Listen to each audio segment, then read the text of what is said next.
What's going on, guys? Welcome back to another episode of Rustomod. In the last episodes, you saw us finally put our 1950 Willys body onto our Jeep Wrangler chassis. Now we are basically swapping the entire Willys body onto this chassis so we can have a modern drivetrain underneath of this classic body. But we're also swapping a Volkswagen TDI turbo diesel in this as well, so we can have a unique engine swap. So in this episode, we're going to finally fire this thing up for the first time, but we got to finish most of our interior stuff and wiring before we do that, so that way we can actually fire this thing up for real. Now the first thing that we got to do is we got to put sound deadener in this thing. This is an old diesel, so a lot of this stuff is going to rattle on this old body, so we want to make sure everything is sound deadened as best we can. Then we can go ahead and start wiring everything on top of it. Alright, so we pushed the Jeep out of the lift because we're going to start wiring and hooking up the HVAC stuff and finish the interior so we can get the doors open and stuff. So we got the outside of the Jeep done, underneath done, under the hood done. So now we've got to start tackling the inside. We'll show you guys what we're going to do. So we're getting ready to run the ductwork in behind the dash for HVAC. So this is our diverter, or blend door, depending upon what you want to call it.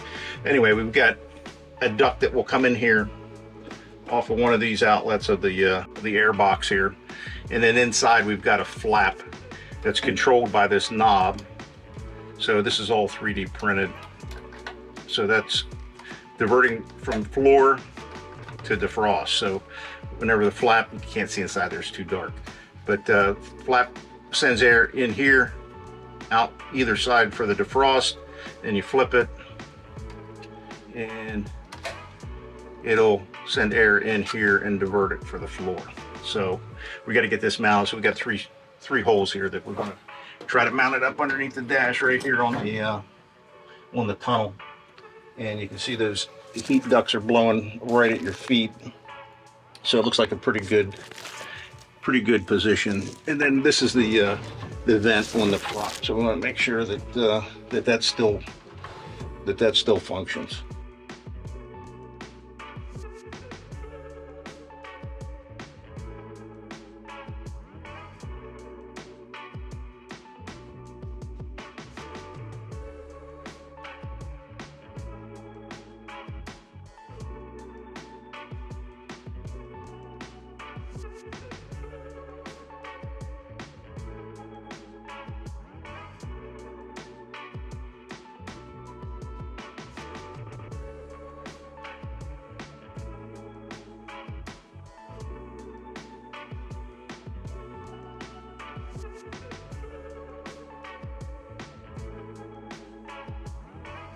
Alright, so we got that installed, so now we're putting all the ducting in to feed to the air box there from the air conditioning unit. So we're going to run all the ducting, and then we should hook up the defrost stuff and the vents, and then we can start working on all this wiring.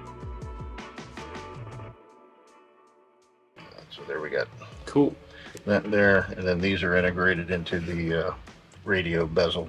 Alright, so we got all the hoses and ducts and everything run all the way over to here, and then to our diverter, and then all the way up to the defrost and everything like that. So all the hoses and stuff are done for air conditioning and everything, and heat. So now we have to work on getting all the wiring and everything else run, and then we can put all the dash pieces and stuff that we had machined in there. Alright, so now we're going to start putting in the machine pieces into the dash, but first we're going to put our cable driven stuff for the cold start, and then all the air conditioning controls and stuff that has cables on it. We're going to do that stuff first before we put the wires on.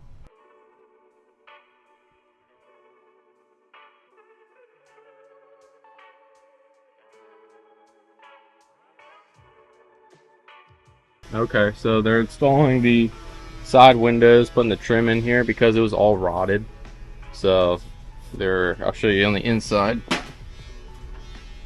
So that's what it looks like. So the window, I guess, slides in the felt part? Yeah. Okay. You can see how rusted it is under here. Yeah, it's a mess. It still is a mess. We got more work to do when we get back. Yeah, this is just to get down to power torque. So we got to trim that, and then that one is done. So that's what it'll look like.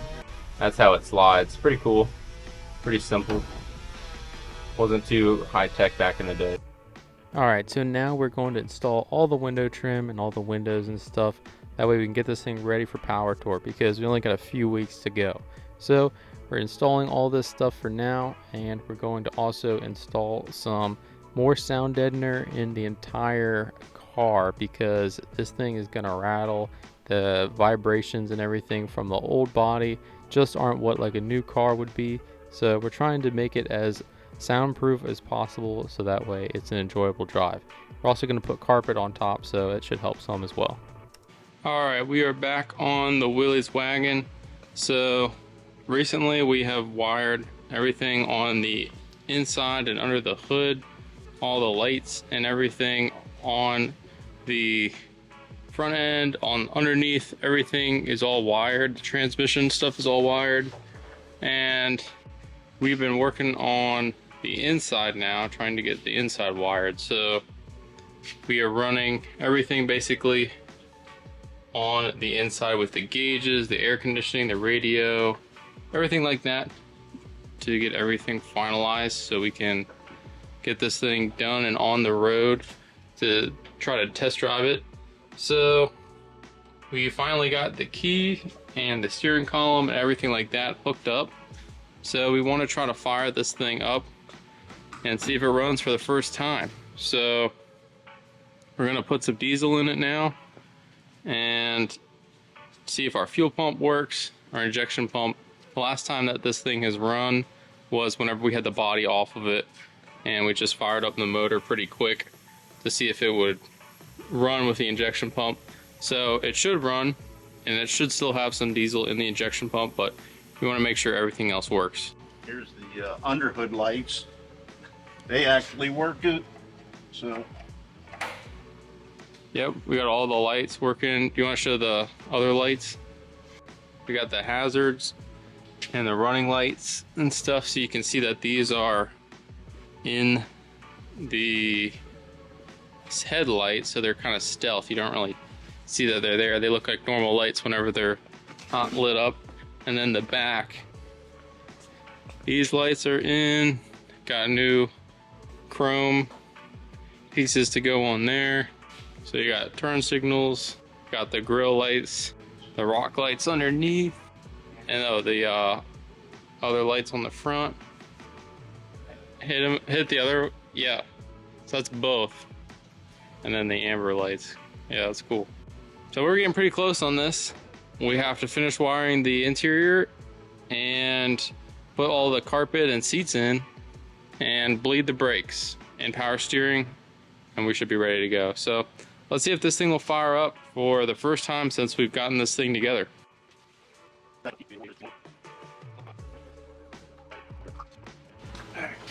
ready.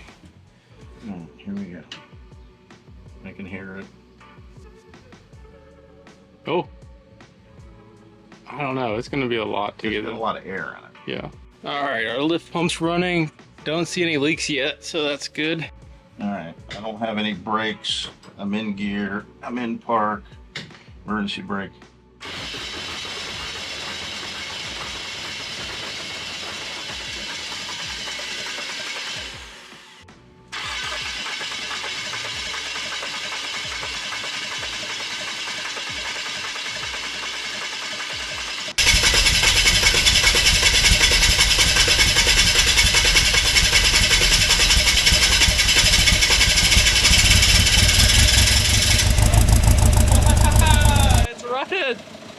Look at that. Close that door. This is going to be... I told you. Oh, it runs good.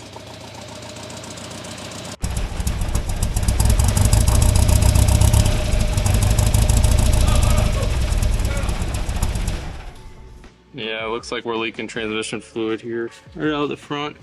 But that's the only leak so far, so that's good. All right, Round 2, see if it leaks again. Yep.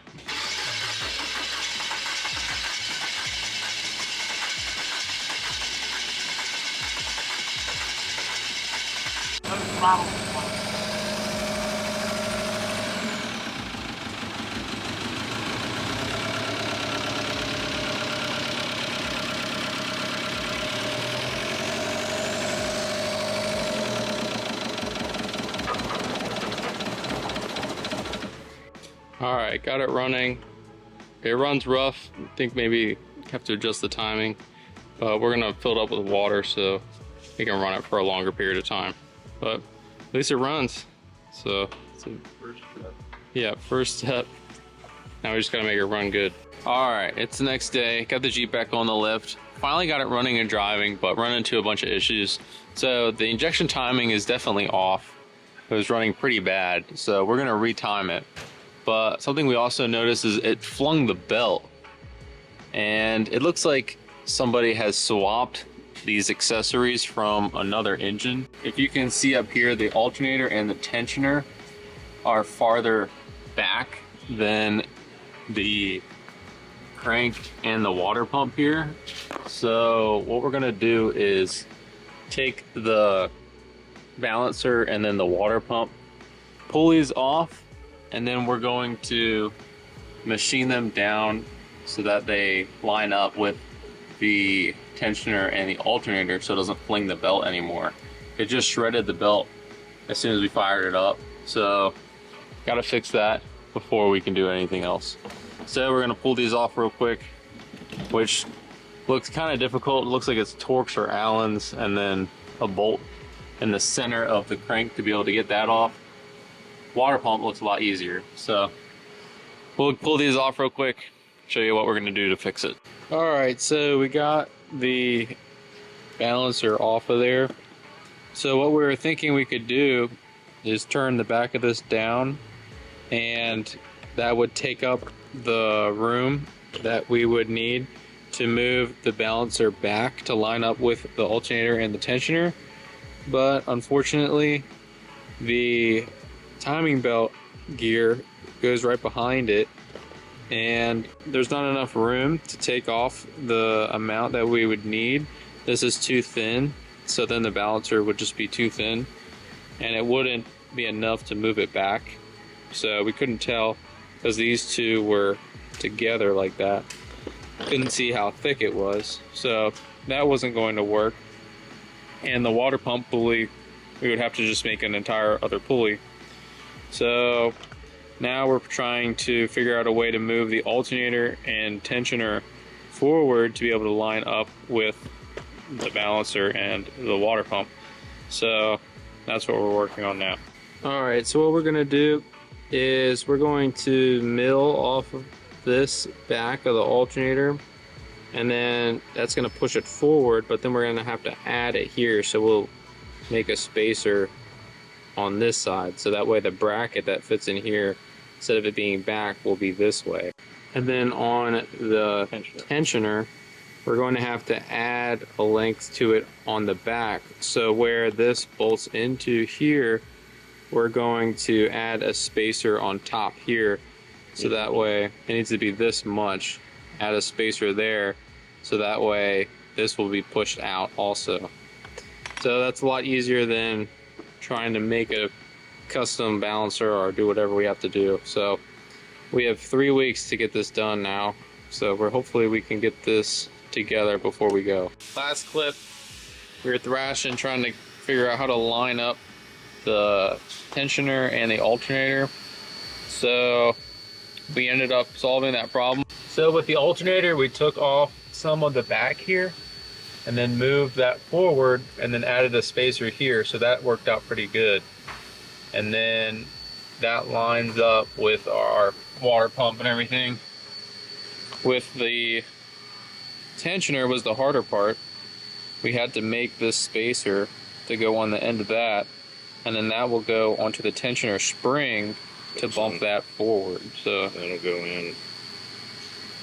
It goes in like that. That goes in like that, and then it bolts together.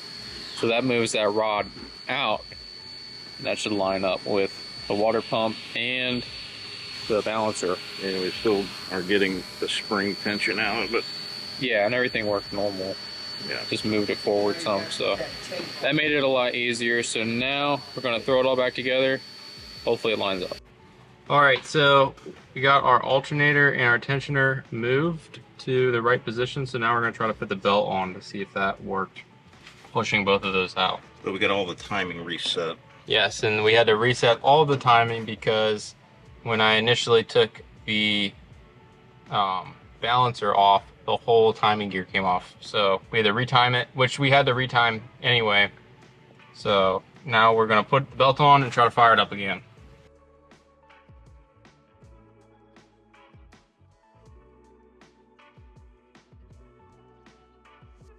All right, so now our belt and everything is lined up. So I guess the other time it wasn't. So now it looks a lot more complete and straight than it did before. Yeah, that looks right. Okay, round 2 for firing this up.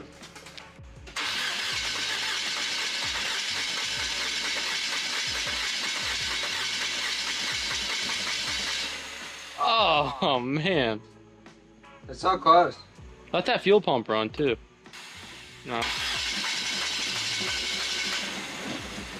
Give some gas. There.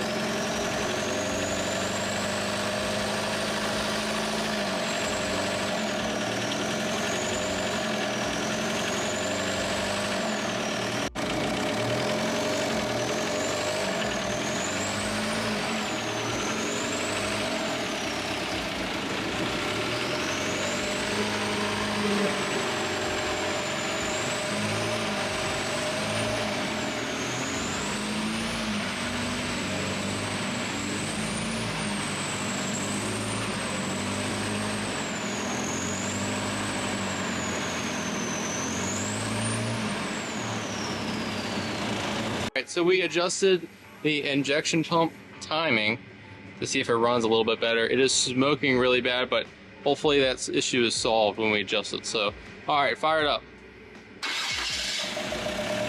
Alright, right up now.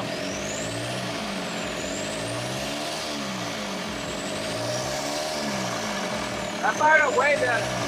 Yeah. A lot less smoke.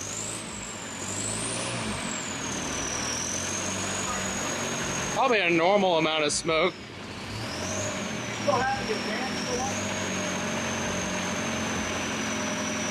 Pretty cool. All right, well, we got it running. Good job. A lot of work. Late night. Yeah, we almost broke it with the timing, but we got it going. So good thing Patrick's here, because we wouldn't have gotten it running. Complete disaster. Yeah. Complete success. Start of the day. It's definitely 18 hours. smoky in here. Yeah. It was not very promising. Anyway, pulled the pulleys off yesterday, put them back on, and it runs good. Now all we got to do is everything else. Right. We have to wire the interior, put the carpet in. It rattles really bad because it's a mechanical diesel. 8 million water leaks with. Yeah, it's leaking water and transmission fluid. The And biggest collection of hose pipe and hose clamps you've ever seen to get a cooling system together. It's ridiculous. yeah, so we got to figure out all the little stuff. But we have, what, 3 weeks? 2.5. 2.5 weeks, including this week. So 2 weeks to get it done. And then leaving the following weekend. Yeah, so we are rushing to get this thing done, but hopefully you see us there. We'll make it. I'll make it. By the time this video comes out, you'll know.